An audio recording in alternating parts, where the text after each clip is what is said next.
मनुष्य के जीवन में आत्मविश्वास का होना बहुत जरूरी होता है, क्योंकि ये आत्मविश्वास ही हमारी सफलता की कुंजी है, जिसके माध्यम से हम जीवन में अपने किसी भी लक्ष्य को आसानी से हासिल कर सकते हैं। कभी भी जोखिम लेने से डरना नहीं चाहिए। अगर आप सफल हो जाते हैं तो दूसरों का नेतृत्व करते हैं। अगर असफल होते हैं तो आप दूसरों का मार्गदर्शन कर सकते हैं। एक रास्ता खोजो और उस पर विचार करो। उसी विचार को जीवन बना लें। उसी के बारे में सोचे, उसी का सपना देखे। दिमाग, मांसपेशियों, नसों और अपने शरीर के हर अंग को उस विचार से भर दो। किसी दूसरे विचार के बारे में न सोचें। सफलता का यही रास्ता है। यदि हम अपने कार्य में लगे रहे तो हम जो चाहें वो पा सकते हैं। यदि आप उड़ नहीं सकते हो तो दौड़ो। यदि दौड़ नहीं सकते हो तो चलो। यदि चल भी नहीं सकते हो तो रेंगो। लेकिन हमेशा आगे बढ़ते रहो। जब हम किसी स्थिति को बदलने में सक्षम नहीं हैं, तो हमें खुद को बदलने की चुनौती देनी चाहिए। एक बार एक बहुत ही दुखी व्यक्ति एक महात्मा के पास आकर कहता है, मैं अपने जीवन से बहुत दुखी हूँ। मैं अपनी बीवी, बच्चों और अपने परिवार को भी खुश नहीं रख सकता। मैं अपने लिए भी कुछ नहीं कर पा रहा। कभी कभी तो मुझे अपनी जिंदगी को खत्म कर देने के भी ख्याल आते हैं। आप इतनी साधनाएं करते हैं, इतनी तपस्या करते हैं। क्या आप मुझे कोई ऐसा मार्ग बता सकते हैं जिससे मैं अपने बुरे वक्त से बाहर आ सकूं? मेरा बहुत बुरा समय चल रहा है। 2 वक्त की रोटी का इंतजाम करना भी मेरे लिए बहुत मुश्किल हो गया है। अब आप ही बताइए कि ऐसे वक्त में मैं जिंदा रहूं तो कैसे रहूं? कैसे अपने परिवार को खुश रहूं? कृपया करके कोई साधारण सा तरीका बताने की अनुकंपा करें, ताकि मैं आसानी से समझ सकूं, क्योंकि मैं बहुत पढ़ा लिखा नहीं हूं। अगर आप बड़ी बड़ी ज्ञान की बातें करेंगे तो शायद मैं कभी समझ भी नहीं पाऊंगा। ये सुनकर महात्मा ने मुस्कुराते हुए कहा कि तुम एक काम कर सकते हो। मेरा उसने सामने की तरफ इशारा करते हुए कहा कि उस ऊंची पहाड़ी पर एक मंदिर है, और उस मंदिर के पास चींटियों का एक घर है, जहां पर हजारों चींटियां रहती हैं। तुम्हें सुनने में बड़ा अजीब लगेगा, लेकिन वो चींटियां उस मंदिर की जमीन को खराब कर देती है। उस मिट्टी की उपजाऊ शक्ति वो खत्म कर देती है, जिसके कारण वहां पर कोई भी पेड़ या कोई भी घास पनप नहीं पाती है। तुम मेरा एक काम करो, उसके बाद मैं तुम्हें तुम्हारे सवालों के जवाब दूंगा। तुम 7 दिन तक रोज उस पहाड़ी पर जाओ और उस चींटियों के घर को तहस नहस कर दो, उसको तोड़ दो। जब भी तुम्हें कोई चींटियों का घर दिखे मंदिर के आसपास, तो उसे वहीं पे तहस नहस कर देना। लेकिन याद रहे, घर को तोड़ने में कोई भी चींटी मरने नहीं चाहिए। इस बात को समझने का प्रयास करते हुए वो युवक वहां से चला गया। शायद उसको कुछ समझ में नहीं आया था कि महात्मा जी ऐसा क्यों करवा रहे हैं। वो तो उन चिड़ियों पर अन्याय कर रहे हैं, उनका घर तुड़वा रहे हैं, उन्हें नुकसान पहुंचा रहे हैं। आखिर कौन महात्मा ऐसा करेगा? लेकिन फिर भी उस महात्मा की बात मानते हुए वो अगले दिन से ही पहाड़ी पर जाना शुरू कर देता है। जब वो पहले दिन पहाड़ी पर पहुंचता है तो देखता है कि बहुत सारी चींटियां अपना खाना जुटाने में लगी हुई है। सारी चींटियां कतार से चल रही थी और अनाज के छोटे छोटे कण उठाकर अपने घर में जमा करती जा रही थी। ये देखकर पहले तो उस युवक का मन कमजोर पड़ गया। उसने सोचा कि ये इतनी मेहनत करके अपना घर भर रही है, और मैं इनके घर को तबाह कर दूंगा तो इनको कितना बुरा लगेगा। लेकिन फिर उसने उस महात्मा की बात याद करते हुए उस घर को तोड़ना शुरू कर दिया। जल्द ही चींटियों में हाहाकार मच गया। वो इधर उधर दौड़ने लगी। अभी तक जो कतार में चल रही थी, अब वो बिखर गई और इधर उधर अपनी जान बचाने के लिए भागने लगी। थोड़ी देर में घर टूट गया और सारी चींटियां इधर उधर छुपने के लिए भाग चुकी थी। ये करने के बाद वो युवक दुखी मन से वापस अपने घर पर लौट आया। उसका मन परेशान था, दुखी था, पश्चाताप से भरा हुआ था। फिर उसने अपने बिस्तर में रात में लेटे लेटे ही सोचा कि अब तो उन चींटियों का घर तबाह हो चुका है। अब वह वापस जाने से क्या प्रयोजन है? अब क्या फायदा होगा? क्योंकि चींटियों का घर तहस नहस करने के लिए महात्मा जी ने कहा था, जो मैं कर चुका हूँ। लेकिन फिर कुछ सोचकर अगले दिन उसने फिर से जाने का निश्चय किया और अगले दिन सुबह सुबह उठकर वो वापस उसी पहाड़ी पर पहुंच जाता है। पहाड़ी पर पहुंचकर वो उसी जगह पर पहुंचता है जहां पिछले सुबह उसने उस घर को तहस नहस कर दिया था। लेकिन वो ये देखकर चौंक जाता है कि उन चींटियों ने फिर से अपना घर उसी जगह पर बना लिया था और अब वो फिर से अपने घर के लिए सामान इकट्ठा करने में जुटी हुई थी। उस आदमी को देखकर लगा कि ये चींटियां कितनी मूर्ख है। इनको पता है कि कल ही इनका घर इसी जगह पर तबाह किया गया है और उसी जगह पर उन्होंने अपना नया घर भी बना लिया। और ये सोचकर वो आदमी हंसने को हुआ, लेकिन फिर से महात्मा की बात याद करते हुए उसने उन चींटियों का घर फिर से तबाह करना शुरू कर दिया। फिर से उन चींटियों में हलचल मच गई और थोड़ी देर में वो चींटियां इधर उधर अपनी जान बचाने के लिए भागने लगी। कुछ ही देर में उनका घर फिर से नष्ट हो गया और वो युवक थोड़ा संतोष के भाव से कि इस बार तो मैंने अच्छी तरह से उस घर को तबाह कर दिया है। अब तो वो चिड़िया यहाँ पर अपना घर बना ही नहीं पाएगी। इसीलिए जाने से पहले उसने उस घर पर ठंडा पानी भी डाल दिया ताकि चींटियां वहां पर अपना घर न बना सके। और इस तरह अपना कर्म पूरा करके वो युवक फिर से अपने घर लौट आया। आज रात में सोते वक्त फिर से वो इंसान यही सोच रहा था कि क्या महात्मा ये सही काम करवा रहे हैं? क्या किसी का घर तबाह करना किसी सिद्ध पुरुष को शोभा देता है? क्या हो अगर वो महात्मा सिद्ध पुरुष हो ही ना? क्या होगा अगर वो मुझे बेवकूफ बना रहे हों? लेकिन फिर उसने निश्चय किया कि मैं अपने काम को पहले पूरा कर लेता हूं। उसके बाद ही पता चलेगा कि महात्मा मुझसे ऐसा क्यों करवा रहे थे। और यही सोचकर वो रात में सो जाता है। अगले दिन सुबह उठकर वो फिर से उसी पहाड़ी की ओर निकल जाता है। पहाड़ी पर पहुंचकर वो उसी जगह पर पहुंचता है जहां पर उसने उनके घर को तबाह कर दिया था और वो ये देखकर खुश हो जाता है कि वहां पर कोई भी घर नहीं था। सारी चींटियां वहां से भाग चुकी थी। अब उसने सोचा कि अब मेरा रोज रोज आने का क्या प्रयोजन, क्योंकि चींटियां तो अपना घर बदल चुकी है और महात्मा जी ने मुझे 7वें दिन आने के लिए कहा था। लेकिन आज तो तीसरा ही दिन है। अब बाकी 4 दिन वापस आने का क्या प्रयोजन?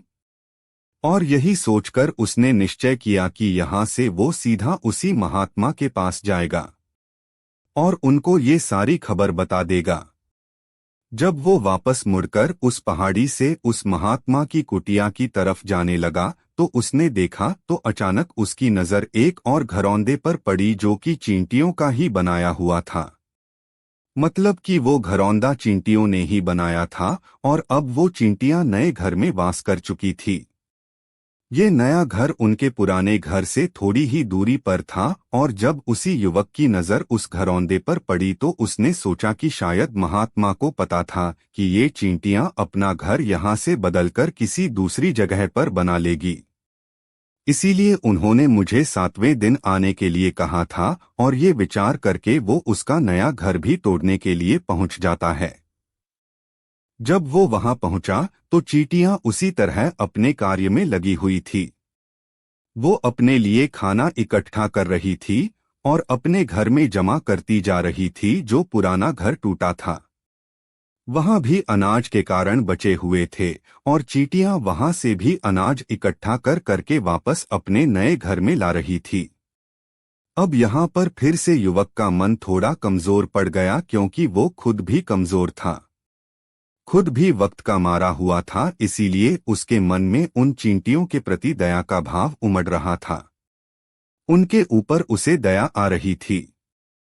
वो चाहता था कि उनकी मदद करे, लेकिन वो उल्टा उनको नुकसान पहुंचा रहा था। लेकिन उस महात्मा की बात को याद करते हुए उसने फिर से उस घर को तोड़ने का निश्चय किया, और उसने इस बार बड़ी ही सावधानी के साथ बिना किसी चींटी को कोई नुकसान पहुंचाए वो घर तबाह करना शुरू कर दिया। वक्त थोड़ा ज्यादा लगा, क्योंकि किसी भी चींटी को नुकसान न पहुंचाने की शर्त महात्मा ने पहले ही रखी थी।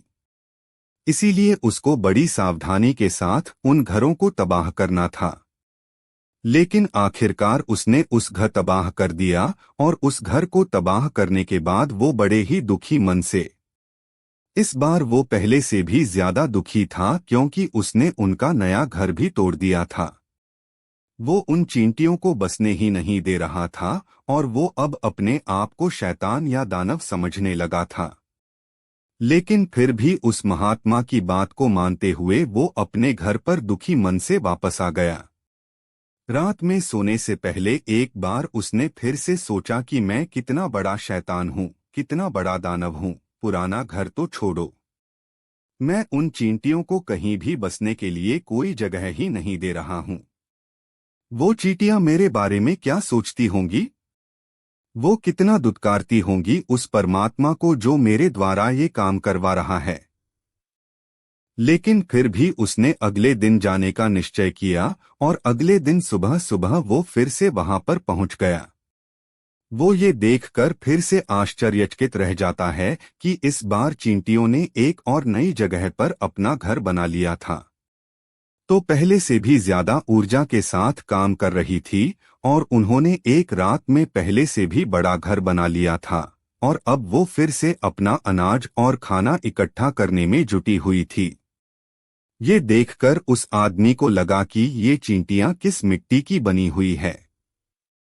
मैं इनको बार बार यहाँ से भगाने की कोशिश कर रहा हूँ, और ये वहीं पर अपना घर बना लेती है। क्या इनको पता नहीं है कि मैं इन्हें यहाँ पर कभी भी बसने नहीं दूंगा? ये चींटी है, दिखने में इतनी छोटी है, लेकिन फिर भी ये मुझसे हार नहीं मान रही है। बड़ी ताज्जुब की बात है, और इस बार उसने गुस्से में उस घर को तहस नहस करना शुरू कर दिया। लेकिन इस बार तहस नहस करते हुए कुछ चींटियां वहीं पर मर गई, उसके पैरों तले कुचल दी गई। कुचलने के बाद जब वो अपने अहंकार से बाहर आया, तो उसने देखा कि गुस्से में उसने उन चींटियों को कितनी क्षति पहुंचा दी है। उसका मन पश्चाताप से भर गया, और वो रोता हुआ अपने घर की तरफ बढ़ गया।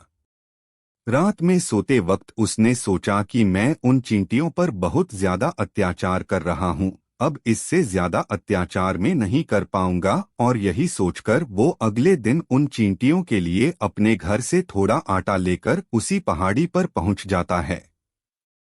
आज उसके मन में उन चींटियों के प्रति श्रद्धा का भाव था, दया का भाव था। आज वो उनकी मदद करना चाहता था, और जब वो वहां पर पहुंचा तो चींटियां फिर से अपने नए घर को बनाने में जुटी हुई थी। उसने बड़ी ही करुणा के साथ उन चींटियों को अपना लाया हुआ आटा खिलाया, और अगले 3 दिनों तक वो ऐसा ही करता रहा। वो रोज सुबह जाता और उन चींटियों को अपने हाथों से आटा खिलाता।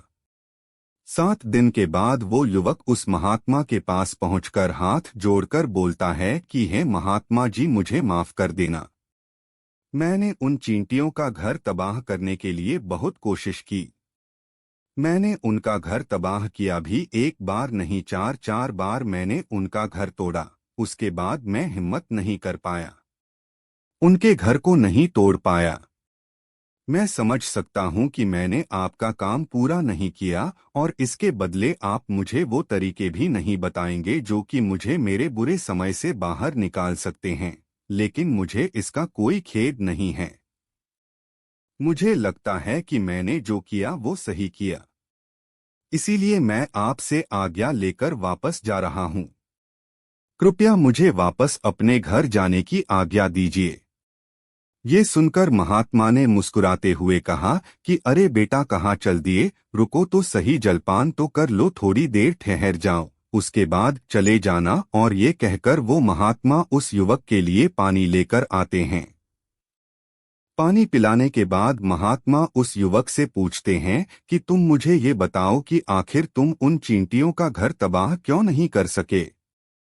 वो चींटियां तो छोटी छोटी है और तुम इतने विशालकाय हो, फिर भी तुम उन छोटी छोटी चींटियों का घर तबाह नहीं कर पाए। कहा है तुम्हारी शक्ति, तुम्हारा बाहुबल। इसका जवाब देते हुए उस युवक ने कहा कि हे महात्मा, मैंने उन चींटियों का घर तबाह कर दिया था, बार बार किया था। एक बार तो अपने गुस्से में उन चींटियों को भी मैंने हानि पहुंचा दी थी, लेकिन जिस दिन मैंने उनको हानि पहुंचाई, उसी दिन मेरे को लगा कि मैं इनको क्यों हानि पहुंचा रहा हूं, क्यों इनको इतनी तकलीफ दे रहा हूं, और उसी दिन से मैंने उनको क्षति पहुंचाने की बजाय, नुकसान पहुंचाने की बजाय उनकी सहायता करनी शुरू कर दी। ये सुनकर उस महात्मा ने कहा कि ये ही तो सीखने की बात है। एक छोटी सी चींटी हमें जीवन का संदेश दे जाती है। मैंने तुम्हें उन चींटियों का घर तबाह करने के लिए नहीं भेजा था।